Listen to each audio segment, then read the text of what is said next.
3반 6번 사무용 발표 시작하겠습니다.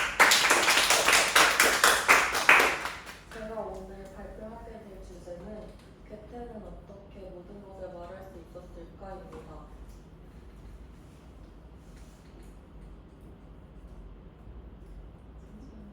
무시하면 거기서 크게. 자, 먼저 말씀을 드리면 주제 선정 이유, 그 다음에 비트겐슈타인의 철학에 대해서 설명을 하고 언어의 한계에 대해서 설명한 기사를 중심으로 한번 보고 그 다음에 괴테의 모순 사용으로 돌아가서 핵심 질문에 대한 해답을 찾은 다음에 결론 및 느낀점으로 마무리하겠습니다. 먼저 화면에 보이는 이 네 가지는 제가 주제 선정을 하게 된 이유의 키워드인데요. 먼저 저는 비판과 사유 동아리에서 괴테는 모든 것을 말했다라는 책을 읽었는데요. 이 책은 일본에서 괴테 연구 1인자라고 불리는 히로사 도이치라는 사람이 있는데 그 사람이 우연히 결혼기념일에 레스토랑에 가서 티백 꼬리표에 나온 명언을 하나 보는데 그 명언이 괴테의 명언이었습니다. 근데 평생을 괴테 연구를 해왔던 히로가 도이치가 못 들어본 명언이어서 그 명언의 출처를 찾기 위해 그 과정이 그려진 책인데요. 이 책에서 그 출처를 찾는 과정에서 히로가 도이치의 어린 시절의 기억에서나 그 출처를 찾을 때 주변 인맥을 동원해서 찾는데 주변 인맥이 사람들이 하는 말이 괴테는 모든 것을 말했다라는 말이 많아서 저는 괴테는 모든 것을 진짜로 말했을까? 라는 첫 번째 의문점이 들었고 사람이 모든 것을 말하는 것은 불가능하다고 생기기 때문에 사람이 모든 것을 말하는 것은 불가능하다고 생각을 했기 때문에 그렇다면 괴테는 어떻게 모든 것을 말했다고 사람들이 얘기하고 생각할 수 있었을까? 라는 두 번째 의문점을 찾았습니다. 그리고 비트겐슈타인의 언어의 감옥에서 탈출하기는 동아리에서 두 번째로 읽은 책인데요. 비트겐슈타인의 그림 이론과 언어 게임 이론이 이 주제를 좀 뒷받침해주는 이유를 찾을 수 있을 것 같아서 함께 탐구해보게 되었습니다. 비트겐슈타인의 철학을 먼저 알아보고자 하는데요. 비트겐슈타인은 언어를 포함한 여러 분야의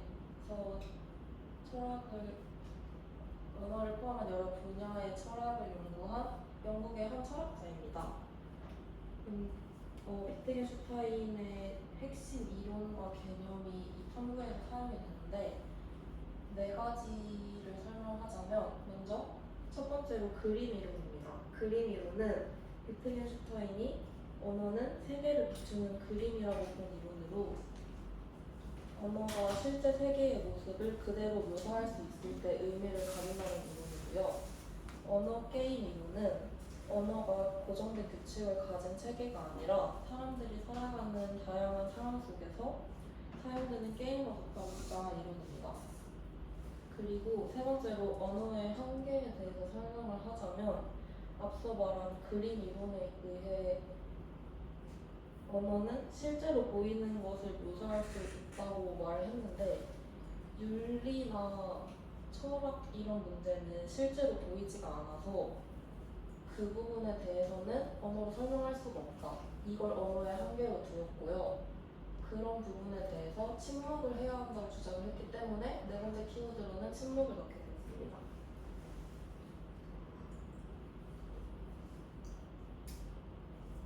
그 다음 언어의 한계에 대해서 알아볼 건데요.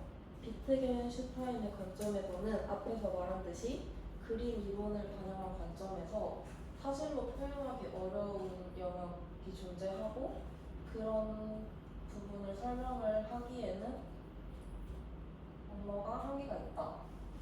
그래서 이 비트겐슈타인의 관점과 관련된 기사를 몇 개 찾아봤는데요. 그 기사들에서 하는 말은 내뱉는 순간 왜곡이 생기고 침묵할 때에는 고립과 단절이 생긴다. 이 말과 언어를 통해 세계를 명확하게 규정하고 가두려 하지만 가공되지 않은 것들은 가둬지지 않고 빠져나간다고 말했습니다. 그리고 그렇기 때문에 말은 담을 수 있는 만큼만 세계를 편집하고 축소시킨다고 말했습니다. 이런 부분에서 저는 언어의 한계를 느꼈고요. 그러면은 비트겐슈타인과 여러 기사들의 내용을 종합해 보았을 때 언어의 한계는 분명히 존재하고 언어로 표현할 수 없는 영역이 분명히 존재를 하는데 그렇다면은 괴테가 실제로 모든 것을 말하는 것이 불가능하다고 볼 수 있습니다. 그런데 왜 사람들은 괴테가 실제로 모든 것을 말하는 것처럼 느꼈는지 그 이유에 대해서 알아봤습니다. 괴테는 먼저 모순을 인정하고 수용하는 태도를 가졌고 다양한 관점을 동시에 받아들였습니다. 하나의 정답만 주장을 하기보다는 서로 반대되는 생각을 함께 주장하며 약간 열린 느낌으로 얘기를 하였고 이런 표현 방식이 언어의 한계를 인정하면서도 다양한 의미를 전달할 수 있게 하였고 또 사람들이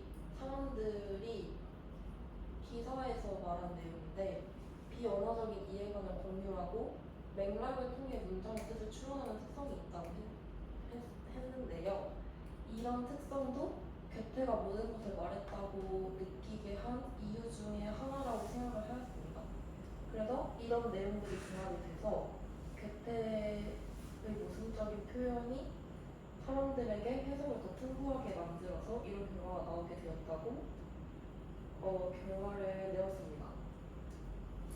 결론을 정리를 하자면 괴테는 실제로 세상의 모든 것을 말한 사람이 아니고요. 그 이유는 언어의 한계가 존재하기 때문이고 그럼에도 사람들이 그렇게 느낀 이유는 괴테가 모순을 이용해 다양한 관점에서 언어를 사용함으로써 독자들에게 폭넓은 의미를 제공한 사람이기 때문이고 두 번째로 인간들은 비언어적인 이해력을 공유하고 문맥을 통해 문장의 뜻을 추론합니다. 그리고 마지막으로는 비트겐슈타인의 그림 이론과 언어 게임 이론에 의하면 언어는 현실을 완벽하게 담아낼 수는 없지만 상황에 따라 의미가 확장될 수 있습니다. 따라서 이러한 이유들이 합쳐져서 괴테가 모든 것을 말한 것처럼 느끼게 했을 것이다가 저의 결론입니다. 언어의 한계를 극복하는 방법은 더 많은 단어를 사용하는 것이 아니라 괴테처럼 유연한 언어 사용 방법을 알고 비트겐슈타인처럼 침묵을 수용하는 태도를 기르는 것이라고 생각하였습니다. 이번 탐구를 통해 중요한 것은 모든 것을 말하는 능력이 아니라 언어의 한계를 이해하고 그 한계를 인정하면서도 다양한 표현 방식을 활용한 태도라는 것을 깨달았고요. 결국 괴테의 모순적 표현 활용과 비트겐슈타인의 언어 게임 이론은 서로 다른 관점처럼 보이지만 언어를 하나의 고정된 틀로 보지 않고 다양한 의미를 만들어가는 과정이라는 점에서 공통점을 가진다고 생각하였고 탐구를 진행하며 언어의 한계에 대해 알아보았지만 탐구 마무리를 지으면서는 반대로 인간의 활용 가능성에 대해서도 생각이 많아진 탐구였습니다. 감사합니다.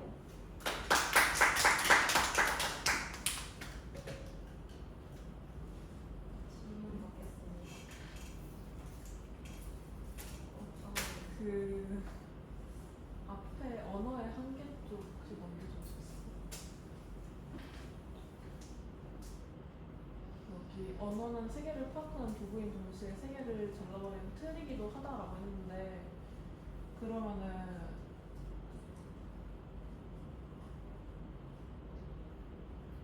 이 말 자체가 잘라버리는 건지 아니면은 내가 그거에 영향을 받아가지고 내가 잘하게 되는 건지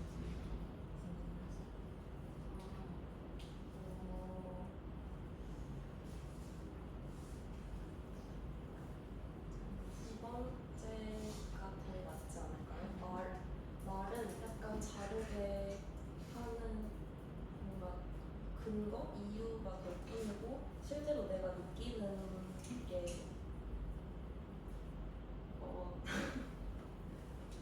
이게 이 글이 무슨 뜻이냐면은 언어가 세계를 파악하는 도구로 쓰일 수도 있지만 그 언어로 표현할 수 없는 부분에 대해서 함부로 얘기를 하면은 그 원래 사실과 다르게 왜곡이 될 수도 있으니까 잘라버린 틀이라고 표현을 한 것 같다고 저는 생각을 하거든요. 그래서 그런 영역에 대해서 잘못 사용을 하였을 때 제가 그걸 들은 사람이 그렇게 자르는 거지 않을까요?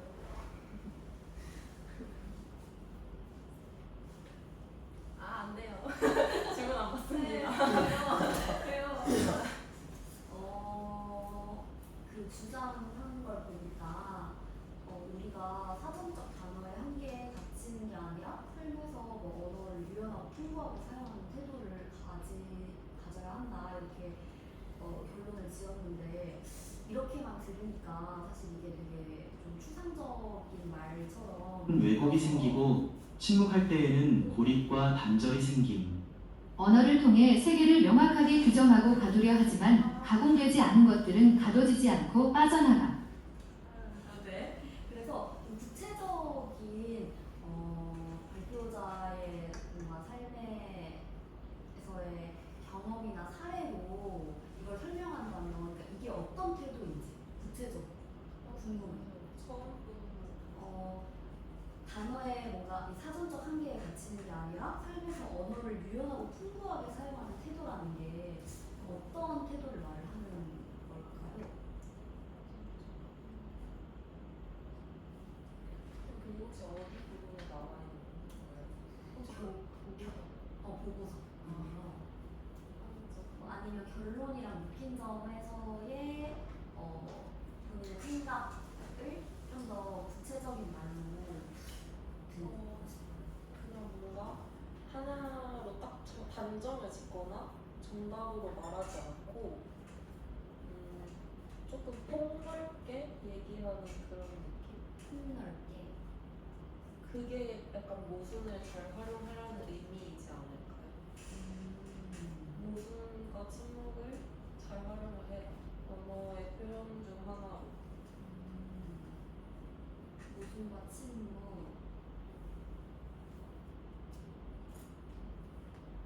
네. 결론에 제가 이해가 안 돼서 그런데 괴테가 실제로 세상의 모든 것을 말하는 사람이 아니라 하면서 언어의 한계가 존재하기 때문이라 하는데 언어에 구체적으로 어떤 한계가 있을까요? 그러니까 이 탐구의 내용 부분은 언어로 말할 수 있는 부분과 말할 수 없는 부분이 존재를 한다고 얘기를 하거든요. 네. 그래서 말할 수 없는 부분이 있기 때문에 모든 것을 말로 설명을 할 수가 없는 거예요. 그게 언어의 한계라고 정의를 한 거고, 그렇기 때문에 괴테가 모든 것을 말했다라고 하는 말이 안 되는 거죠. 성립이 안 되는 거죠. 혹시 이거 되셨나요? 도덕적 행동이라는 말을 해. 도덕적 행동이 행동이 아니잖아. 수도 없이 많잖아. 근데 내가 도덕적 행동이라는 말만 했어. 그래서 서로 이해하는 게 다르다. 그러니까 내가 말을 던져. 나만의 상징이 있는 거고, 너만의 상징이 있는 거고, 그게 보고 싶었던 있는 거고, 각자의 생각이 있는 거고, 언어에. 이해가 안 되는 거 네, 됐어. 그 아까 전에 언어가 한계가 있으니까 표현할 수 없는 모든 때 침묵을 하라고 비트겐슈타인이 말했던 것 같은데, 그러면 아까 전에 예시로 들었던 것 중에 윤리 같은 게 있잖아. 그러면은 그런 거에 그러니까 그거를 언어로 완전히 표현할 수 있으니까 그런 때 무조건 완전히 침묵해야 된다고 주장하는 건지 궁금해서.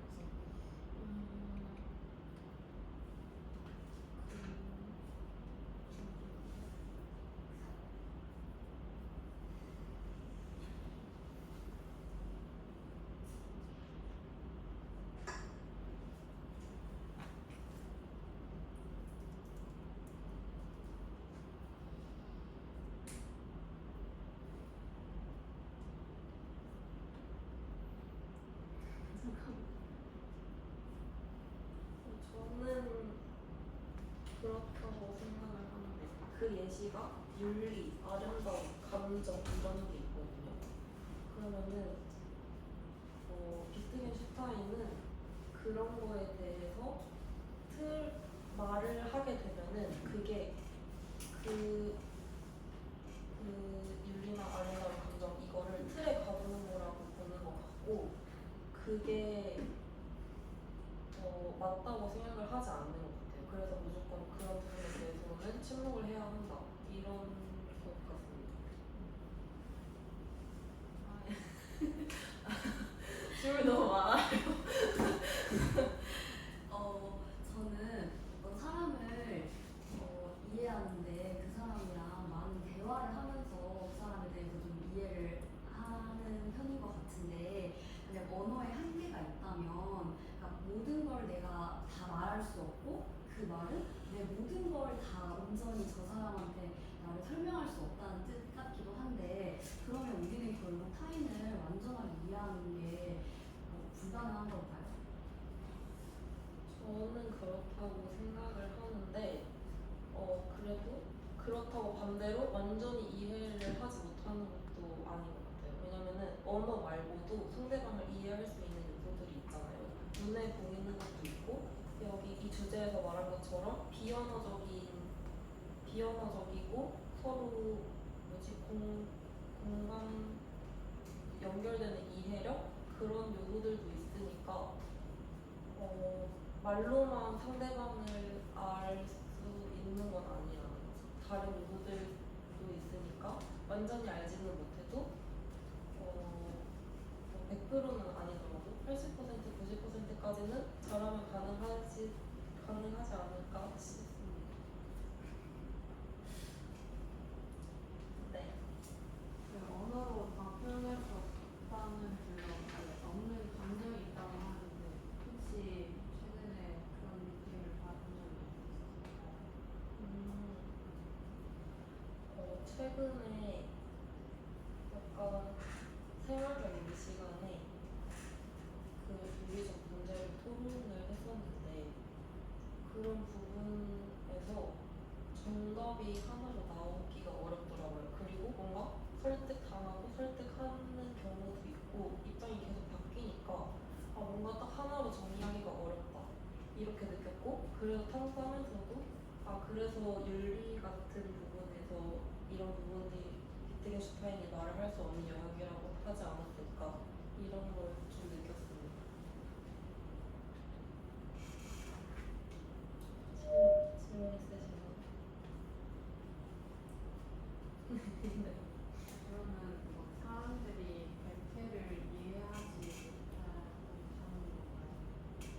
너무 사실적이지 않은 얘기를 다 말하고 그런 건가요? 개템을 이해하지 못한 것은 아닌 것 같아요. 약간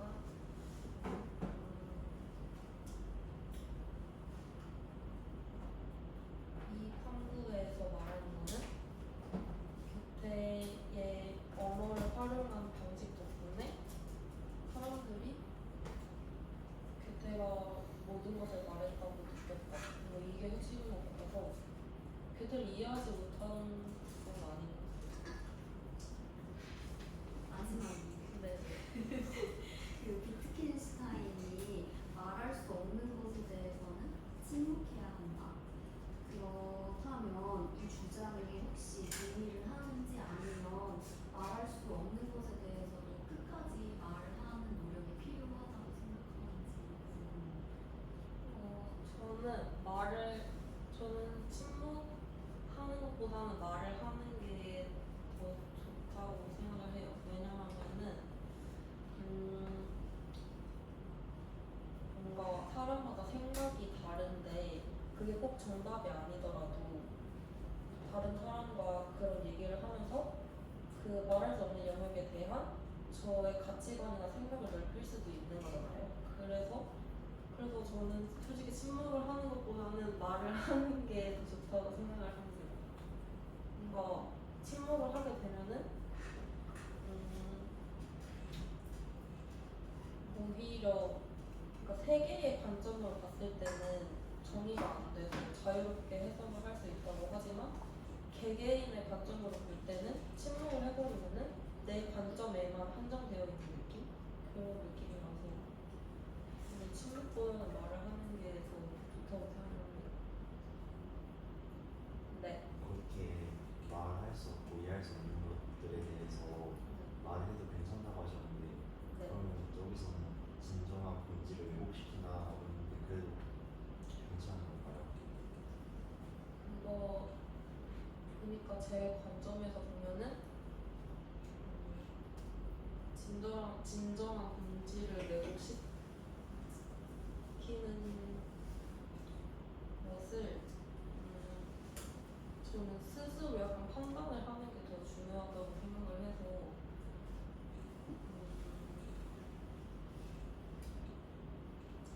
왜곡이 되는 부분보다 뭔가 말을 함으로써 넓어지는 가치관의 가치가 더 크다고 생각을 해요. 그래가지고 그렇게 말을 했습니다.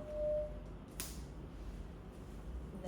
이제 말할 수 없는 것도 이제 대화를 통해서 좀 풀어보는 게 좋다 하셨는데 제 개인적인 의견은 그 잘 알지 못하는 것에 대해 대화를 하다 보면 오히려 오해가 빚어지면서 이게 그 좀 잘못될 수도 있잖아요. 근데 그런 잘못됨이 만약에 발생 가능성이 있더라도 그래도 대화를 하는 게 그 좋다고 생각하시나요?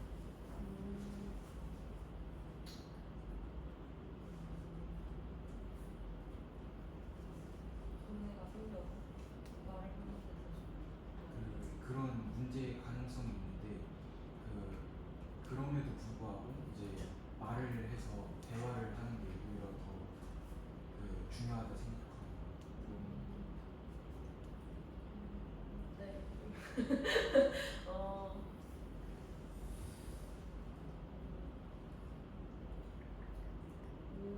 오해도 말로 풀 수 있지 않을까요?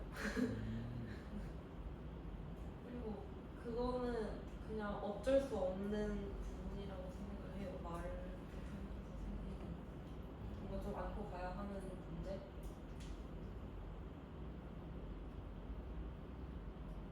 없으신가요? 인공지능 마지막에 나왔어요.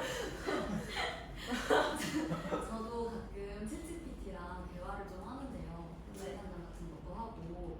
근데 걔는 내가 뭔가를 다 말하지 않아도 대충 내가 하려는 말을 되게 잘 파악하고 답변을 하고 알아차려 주는 느낌을 받아요. 그리고 제 의도를 추론해서 내가 다 말하지 않았지만 그 부족한 부분까지 다 보충해서 찰떡같이 알아듣잖아요. 그러면 이런 인공지능 시대에서 이 인공지능은 지금 저 주제에서 말한 저 언어의 한계를 극복하게 해주는 도구일까요? 아니면 그냥 우리가 말을 하고 싶은데 못하는 이 뭔가 이 언어의 모호함을 그냥 기술적으로 보완해주는 정도인 걸까요?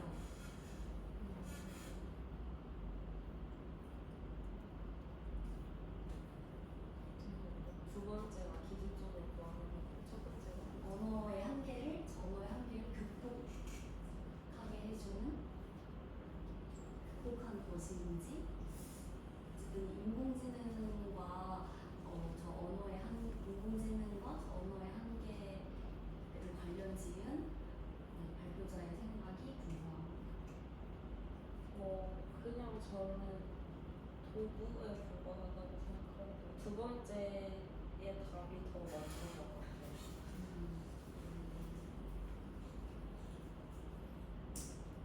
뭔가 저는 애초에 인공지능이 제 생각까지 뭔가 다 말해주는 것 같다는 느낌도 약간 뭔가 인공지능은 항상 약간 논리적으로 보이고 그럴듯한 답변을 내놓잖아요. 그래서 내가 뭔가 생각하지 않았던 부분이 뭔가 내가 말하고 싶었던 것 같은 느낌을 받게 하는 게 아닌지 여기서부터 좀 다른 생각을 가지고 있어서 기술적 도구에 불과하지 않을까 저는 생각합니다. 네. 발표자분 님께서는 침묵 자체를 별로 부정적으로 보시는 시선 같은데 그러면은 방관적 침묵이랑 바람직한 침묵 중에 무엇을 아니 그러니까 이 둘을 어떻게 정의할 건지 방관적 침묵, 바람직한 침묵. 방관적 침묵이 주로 자신의 의견을 소명하지 않고 그냥 가만히 있는 것을 말하는 거고 그 이제 제가 말한 바람직한 침묵은 침묵 그러니까 인간의 말로서 담아내면 안 되는 그런 비트겐슈타인처럼 네 그런 그 둘 중에 뭐가 더 그걸 어떻게 정의를 할 것인지 정리를 할 것인가? 질문이 너무 어렵다. 정의를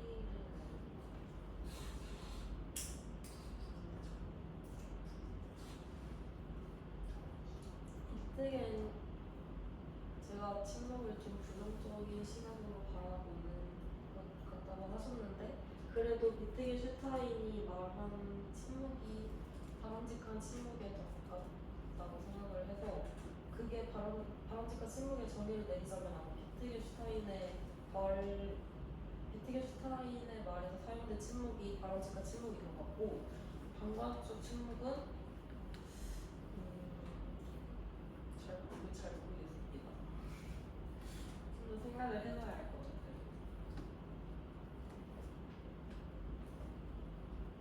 질문 없으신가요? 그럼 마무리하겠습니다. 감사합니다.